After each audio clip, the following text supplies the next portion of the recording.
cold plunge, ice facial, ice massages on face are getting very popular these days. But are you aware how effective it is and how safe it is? This video, let's understand some of the precautions that you should take while taking any kind of ice therapy or cold therapy on your face and how effective it is. Cryo is one of the most potential injuries that can happen on your face if you are involved into the practice of cold application. This particularly happens due to wrong exposure.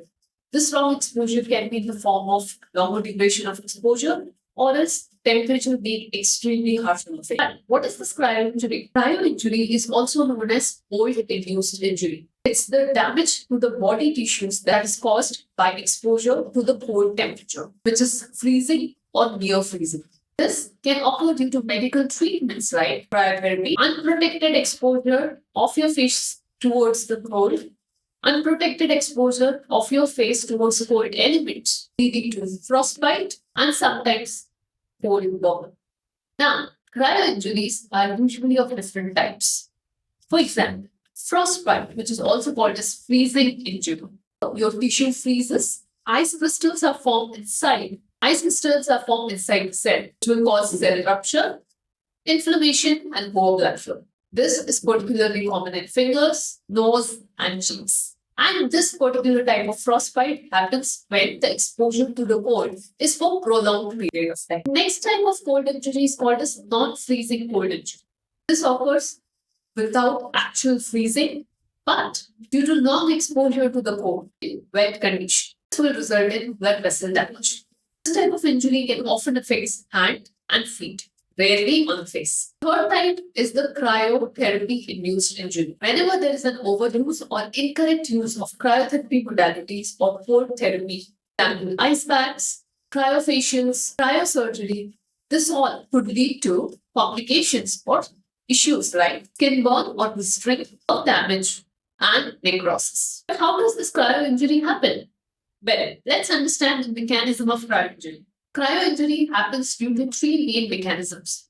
Number one is intracellular ice formation, where tissue freezes too quickly below minus 10 degrees centigrade or Celsius. Crystals are formed inside the cell, which leads to direct cell lysis or cell damage.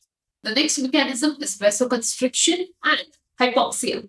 Cold causes your blood vessels to constrict, which will eventually lead to reduced blood flow, and this will cause tissue oxygenation depression. It is also known as extraction. The third mechanism is inflammation and reperfusion damage. After the removal of the cold exposure, when the body starts reforming, inflammatory cell suppression, this will worsen damage, oxidative stress, and swelling. So these are the three mechanisms, either of which can cause tissue damage, causing you harm more than good with cryo treatments. Now, what are the symptoms of cryo injury? Number one is redness and tingling numbness. If after taking any kind of cold treatments, if your skin gets red and you feel tingling numbness, then that's something which is alarming and you should stop taking the therapy immediately. You will also see sometimes blisters and waxy or grayish skin. This is sign of danger. Please refrain after these signs. Next is numbness. You might feel loss of sensation. If this is also happening, please make sure that you stop taking cryotherapy.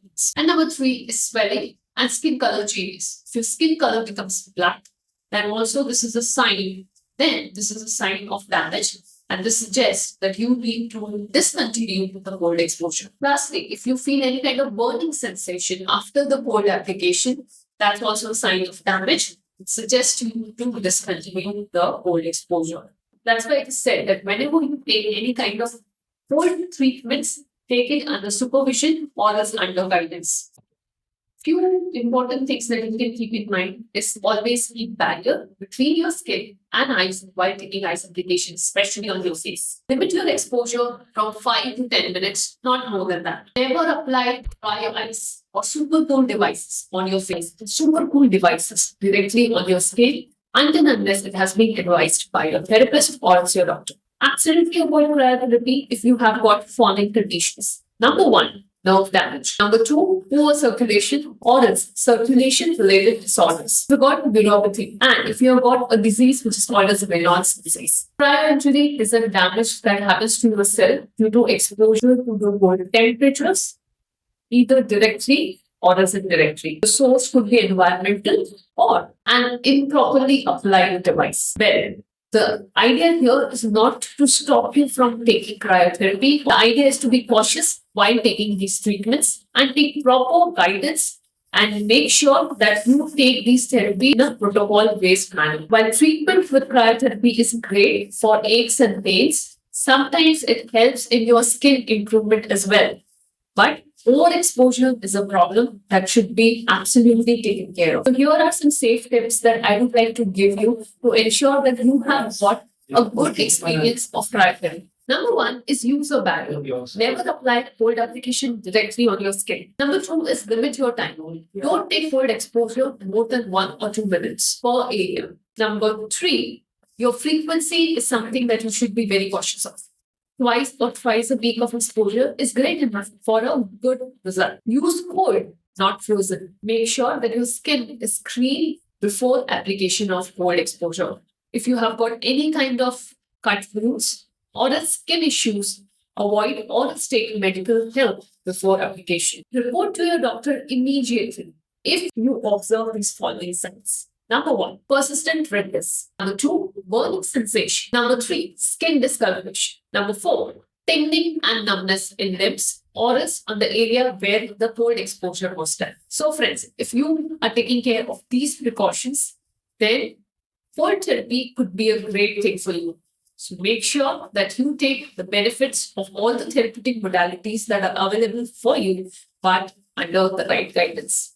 On that note, I'll end this video here. If you've got any questions related to cold therapy, red light therapy, or any of the conditions that makes your movements limited, then feel free to reach out to us or else put your questions in the comment section below.